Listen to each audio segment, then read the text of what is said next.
지난 4월 17일 부활절부터 다음 6월 5일 성령 강림주일까지 이 50일이 기쁨의 50일입니다. 이 오순절입니다. 주님이 부활하신 후에 열흘간 계시다가 성천하시고 그로부터 이제 드디어 기도할 때에 하나님 놀라운 은혜 주셔서 오순절 다르고 성령이 임하는 성령 강림절 아니겠습니까?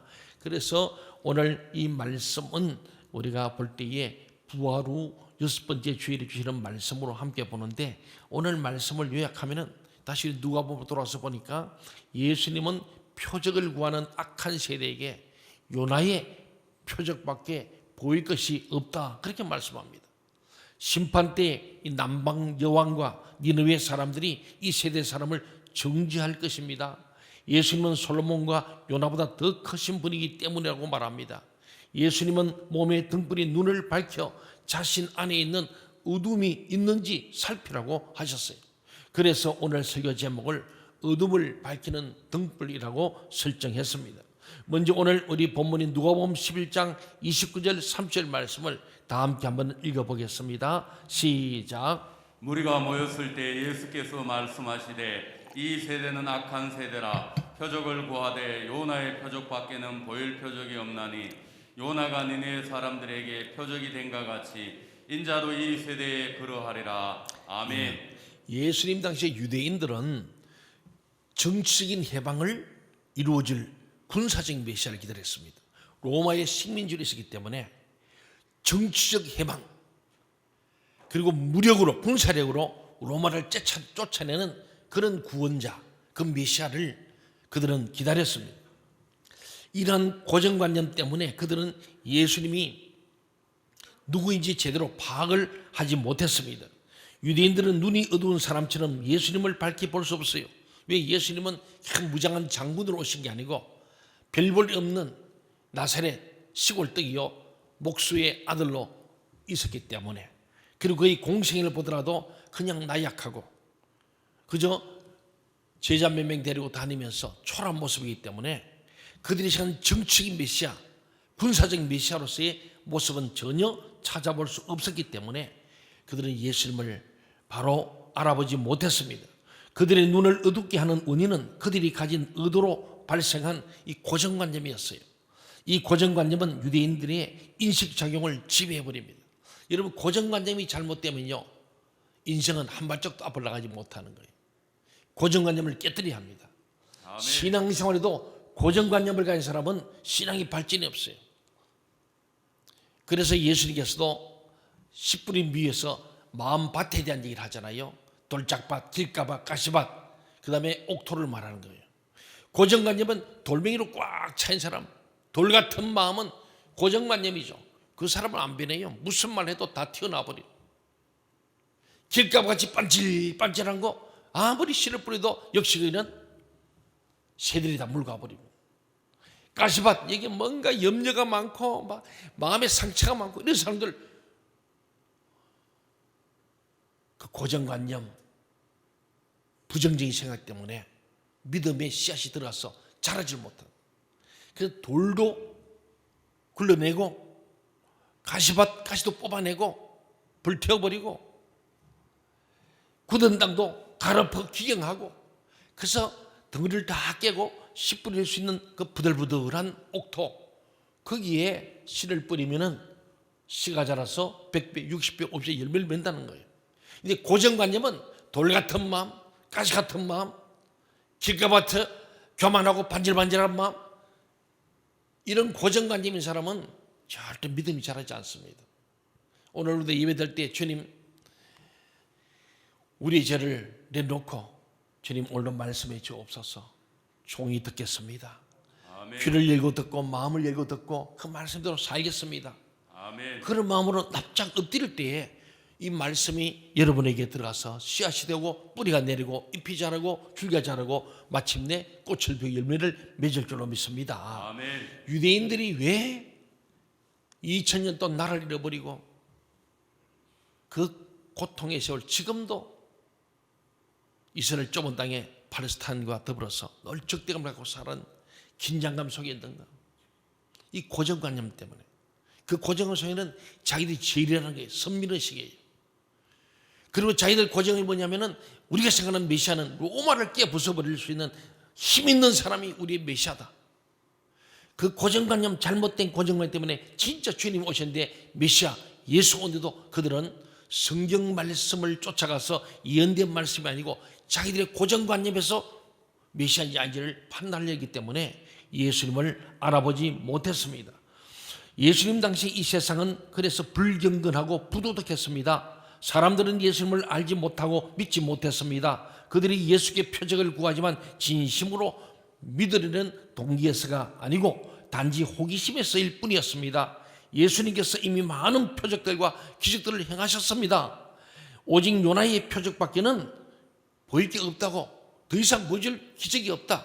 너희들이 아무리 기적과 표를 보인데도 나를 믿지 않으니 이제는 최고 마지막 최종적인 표적은 요나의 표적밖에 보일 표적이 없다고 말씀했습니다. 요나의 표적은 예수님을 증거하는 마지막 가장 큰 표적이기 때문입니다.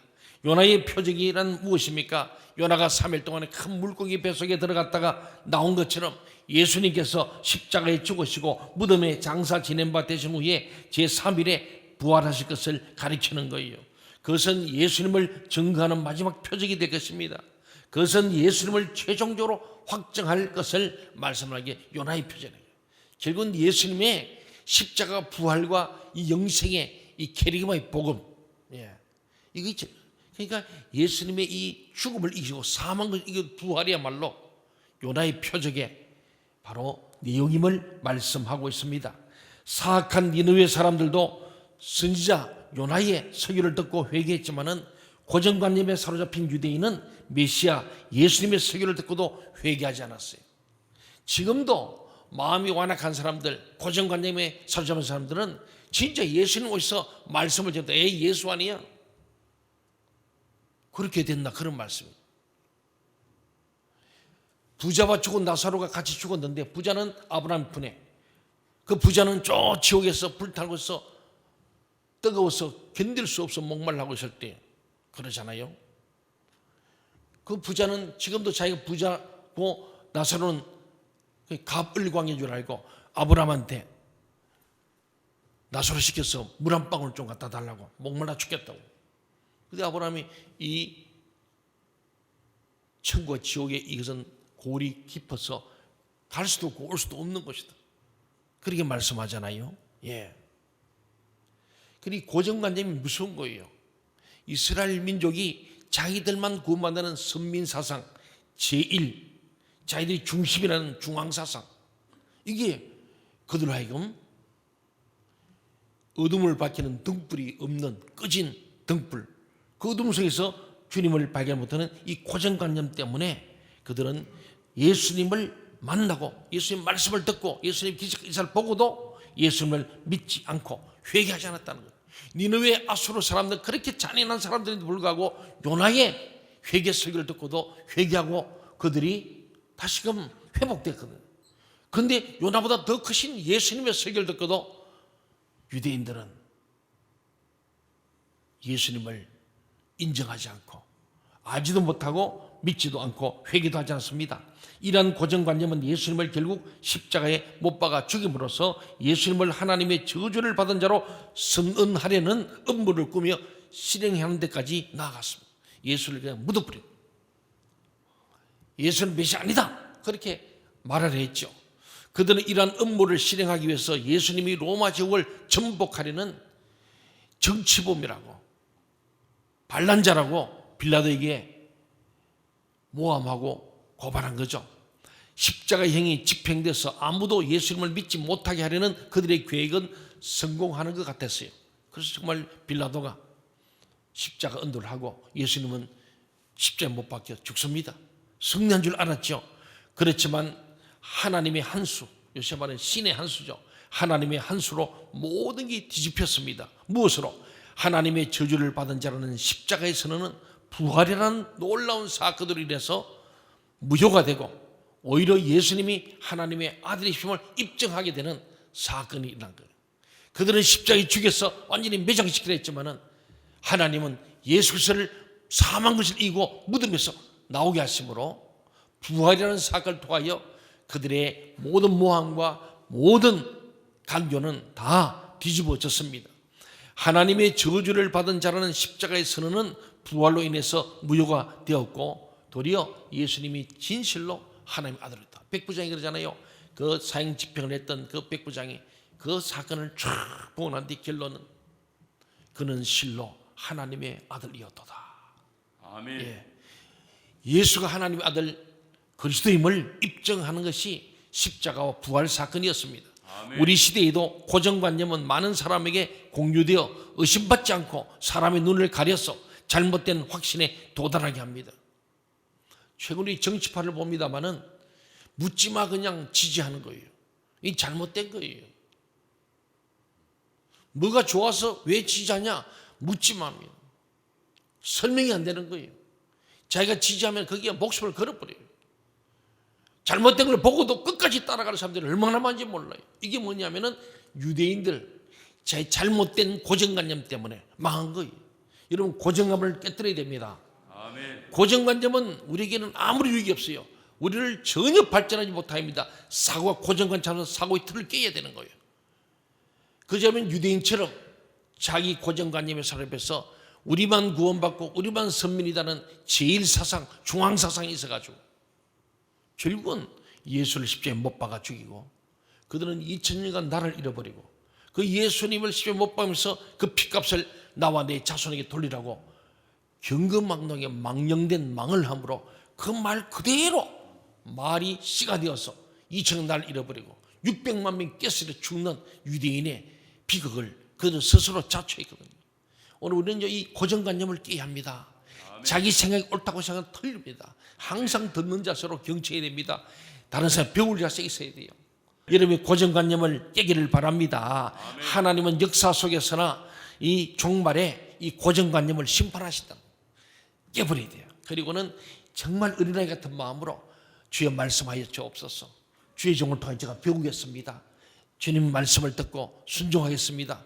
그래서 고정관념을 깨버린 사람은 날마다 발전하고 성숙하게 될 줄로 믿습니다. 31절 32절 말씀 같이 봅시다. 시작. 심판 때에 남방령이 일어나 이 세대 사람을 정죄하리니 이는 그가 솔로몬의 지혜로운 말을 들으려고 땅 끝에서 왔음이거니와 솔로몬보다 더 큰 이가 여기 있으며 심판 때에 니네의 사람들이 일어나 이 세대 사람을 정죄하리니 이는 그들이 요나의 전도를 듣고 회개하였음이거니와 요나보다 더 큰 이가 여기 있느니라. 아멘. 네. 예수님은 솔로몬보다 요나보다 더 큰입니다. 동의하십니까? 예. 솔로몬 때에도 남방의 여왕이 멀리서 솔로몬의 지혜를 들으려고 오거든요. 또 아수르의 사람들 너무너무 완악한 사람인데 요나가 불순종하고 뱃속에 들어가 나와가지고 정신 차리고 복음을 전했어요. 요나가 복음을 전해도 니느웨의 그 완악한 사람도 회개하여 돌아왔다는 거예요. 그런데 솔로몬보다 요나보다 더 크신 예수님이 지금 유대 땅에 와서 복음을 전한 거예요. 그런데도 그 말씀 듣지 않고 깨닫지 못하고 회개하지 않았다는 거 아닙니까? 얼마나 악한 겁니까? 그러므로 예수님께서는 하나님의 심판 때 그 지혜를 구하러 왔던 그 열심히 있는 사모하는 남방 여왕과 그래도 요나의 그냥 별로 정성 안 들였지만은 구원 받기를 원하는 것도 아니고 그냥 어쩔 수 없이 그냥 복음 전했는데도 회개했던 그 니느웨 성 사람들을 정말 회개했던 그들이 그 열심히 있는 솔로몬의 지혜와 요나의 말 듣고 회개하고 하나님을 믿었던 그들이 결국은 이 세대 사람들 완악하고 고정관념에 잡힌 이스라엘 민족을 도리어 정죄할 것이라고 말씀한 거예요. 과연 마지막 심판날에 그들이 다 부활하여 예수님 말씀 듣기를 거절하고 회개하기를 거절한 이 시대의 사람들을 정죄할 거라는 거예요. 오늘 저와 여러분도 마찬가지입니다. 고정관념에 사로잡혀서 회개치 않고 예수 말씀 듣기를 거절하고 회개하기를 거절한다면 우리는 반드시 정죄함에 이른다는 말씀이죠. 불신앙은 완악함의 증거입니다. 악한 세대 사람들은 기적만 구하고 자기들에게 유익한 것들만 추구합니다. 그러나 회개하고 돌이킬 기회가 영원하지 않음을 기억해야 돼요. 회개할 때가 있다는 거. 지금은 은혜 받을 때요. 지금 회개할 때라고 말씀하잖아요. 지금 이 시간이 여러분이 회개할 때고 은혜 받을 때인 줄로 믿습니다. 아멘. 이걸 놓치지 말아요. 그게 영원하지 않다는 거예요. 언젠가는 우리 인생이 끝날 때 끝나는 겁니다. 33절 36절 말씀을 같이 읽겠습니다. 시작. 누구든지 등불을 켜서 음속에나 말 아래 두지 아니하고 등경 위에 두나니 이는 들어가는 자로 그 빛을 보게 하려 함이라. 내 몸의 등불은 눈이라. 내 눈이 성하면 온몸이 밝을 것이요 만일 나쁘면 내 몸도 어두우리라. 그러므로 내 속에 있는 빛이 어둡지 아니한가 보라. 내 온몸이 밝아 조금도 어두운 데가 없으면 등불의 빛이 너를 비출 때와 같이 온전히 밝으리라 하시니라. 이 마음의 눈에 대해서 마음의 눈, 여기 눈은요 영적인 눈을 말하고 있습니다. 예, 눈이 좋으면 온몸도 밝을 것이라는 말은 영적 눈이 좋으면 예수님의 정체와 그분의 말씀을 깨달을 수 있다는 거예요. 여러분의 영안이 열려지길 바랍니다. 아멘. 영적 귀가 열려서 하나님 음성을 들을 수 있고 하나님을 볼 수 있는 영안이 열리고 영적 귀가 열리고 영적 마음이 열려서 주님을 영접해야 됩니다. 그 빛 대신 주님이 우리 안에 계시면은 내 마음의 등불이 되어서 우리를 예수를 알아볼 뿐만 아니고 그분의 말씀도 알아듣고 은혜 받게 되고 우리 고정관을 깨뜨려버리고 예수 그리스도의 말씀으로 나는 죽고 예수로 사는 사람으로 변화될 줄로 믿습니다. 아멘. 예수님은 그래서 만약 너희 온몸이 빛으로 가득하고 어두운 부분이 하나도 없으면 마치 등불이 너희를 환하게 비출 때처럼 너희 몸도 온전히 빛날 것이라고 말씀하는 거예요. 우리가 영적 눈을 뜨고 말씀을 받아들이면 말씀이 우리를 새로운 사람으로 변화시키는 것입니다. 아멘. 여러분이 날마다 예배 시간마다 새로워지기를 바랍니다. 아멘. 무엇으로? 영적인 빛을 통하여 예수 그리스도의 말씀의 빛을 통해서 내 생각을 버려야 합니다. 고정관념을 버리고 날마다 마음을 활짝 열고 주님 말씀하여 주옵소서. 내가 듣겠습니다. 마음 아멘. 변해야 돼요. 이 사람은 죽고 새 사람 되어야 합니다. 아멘. 예, 오늘 예배 드리고 난뒤 예배 드리기 전과 후가 달라져야 돼요. 무엇으로? 말씀의 빛이 내게 있을 때 어두움은 물러가고 빛으로 확 들 때 주님이 보여지고 음성이 들리고 깨달아지고 성령이 내게 임하는 은혜를 경험하여서 우리 은행 심사가 변할 줄로 믿습니다. 아멘. 오늘 말씀을 결론적으로 보면요 세 가지로 말할 수 있는 거예요. 27절 36절 내용을 보면은 첫째는 혈육 관계보다 이스라엘 민족 유대인이 중요한 게 아니라는 거예요. 혈육 관계보다 하나님 말씀을 지키는 것이 복되다는 거예요. 이스라엘 자기가 우리는 섭니다 이것부터인데 이 고정을 깨야 됩니다. 나는 목사니까 괜찮겠지. 천만의 말씀. 장로 집사 권사 이게 중요해요. 혈연의 문제나 어떤 위치의 문제가 아니라 하나님 말씀이 중요하다는 거예요. 아멘. 말씀을 따라서 말씀 앞에 우리가 순복하는 거예요. 두 번째는 예수님은 솔로몬과 요나보다 더 크신 분이라는 거예요. 동의하십니까? 아멘. 그러니까 우리가요 솔로몬을 찾아서 그 먼 데서 남방용이 찾아오는데 우리는 예수님을 우리가 알고 믿다면은 우리는 더욱 주님을 가까이 하고 주님을 믿고 의지해야 될 줄 믿습니다. 아멘. 세 번째 보니까 우리는 마음속에 빛이 밝아야 한다는 겁니다. 이 세 가지 내용은 결국 한 가지로 교훈으로 요약할 수 있습니다. 그것은 하나님의 말씀, 즉 하나님께서 보내신 하나님의 아들 예수 그리스도에 관한 이 바른 지식을 가지고 그를 믿음으로 구원을 받고 또 하나님의 뜻을 깨달아 죄를 회개하고 의와 선을 행하는 참된 행복자가 되어야 한다. 그런 말씀으로 요약할 수 있습니다. 여러분이 그렇게 되길 바랍니다. 아멘. 그래서 성경에 대한 바른 지식은 우리의 마음의 등불이고 그것은 우리로 하여금 바른 길로 인도하는 거예요. 오늘날 이 말씀을 버리고 사람을 쫓아가고 사상과 이데올로기 쫓아가고 그래서 잘못된 깨달음 때문에 잘못돼서 얼마나 많은지 모릅니다.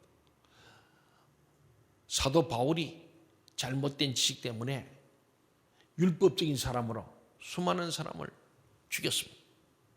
그러나 예수를 만나고 난 뒤에 그는 복음적인 사람이 되죠. 율법에서 복음을 옮겨주는 거예요. 정죄함에서 은혜를 옮겨주는 거예요. 예수를 만나야 합니다. 아멘. 우리의 고정관념을 깨야 합니다. 이 율법적이고 이 굳어졌던 바리새인 같은 이 유대인들이 고정을 깨지 못해서 진짜 말씀이신 주님을 눈앞에 보고도 알지도 못하고 깨닫지도 못하고 믿지도 않고 도리어 십자가에 못 박아 죽여버렸던 엄청난 미련한 사람들. 사도 바울이 사울이 있을 때는 그랬던 사람, 거기에 앞장선 사람이었어요. 그런데 다마스커스에서 부활의 주님을 영으로 만나면서 육안이 어두워졌다가 사흘 만에 눈에 비늘이 벗겨지면서 영안이 열린 거예요. 그래서 주님을 보게 되고 알게 되니까 그는 사울에서 바울로 바뀌면서 히브리적 사울이가 있던 이 사울 큰자에서 다시 한번 하나님 앞에서 작은 자로 겸손하게 새 인생 되는 거예요. 옛날에 사울은 죽고 예수와 함께 다시 사는 바울이 된 거 아니겠어요? 아멘. 오늘은 이 주님을 볼 수 있는 눈과 그의 음성을 듣는 귀를 가지는 영적인 이 마음의 등불을 밝게 할 줄 믿습니다. 그것이 곧 성령입니다. 우리 가운데 성령께서 우리에게 밝은 빛을 비출 때 어둠은 떠나가고 밝은 빛 가운데 주님을 보게 될 것이고 주의 음성을 듣게 될 것이고 주님의 마음을 내 마음에 품게 될 줄로 믿습니다. 어둠의 바다를 항해하는 영혼에게 필요한 것은 구원의 항구로 안내하는 등대입니다. 예수님의 빛으로 구원의 항구에 이른 우리는 이제 복음의 빛으로 어둠에 세매는 영혼들을 이끄는 등대가 되어야 합니다. 그게 전도예요. 우리는 예수님의 빛으로 구원의 항구, 바로 이 교회에 들어와서 예배하는 예배자가 되고 주님의 제자가 되었잖아요. 그러므로 이제 우리는 주님의 제자, 우리는 이제 복음의 빛으로 어둠에서 지금도 헤매고 있는 영혼들을 이끌어들이는 등대의 역할하는, 어둠을 밝히는 등대가 되어야 합니다. 영혼을 인도하는 등대의 역할에는 적지 않은 헌신이 필요합니다. 희생이 필요합니다. 외딴 곳에서 바다를 향해 밤마다 빛을 낸다는 것은 쉬운 일이 아닙니다. 그럼에도 어둠 속에서 헤매는 한 영혼을 위해서 우리는 등대의 사명을 멈추어서는 안 됩니다. 불을 밝히는 집, 교회가 등대입니다. 세상의 어둠을 밝히는, 빛을 밝히는 집이 되어야 되고, 여러분 한 분 한 분들이 흩어지는 교회거든요. 여러분이 가정에서 등대, 라이트하우스가 되시고, 직장에서도, 캠퍼스에서도, 어디에서나 세상에서 빛을 밝히는 그런 등대 역할을 잘 감당하는 빛의 자녀들 되기를 주의 이름으로 간절히 소원합니다.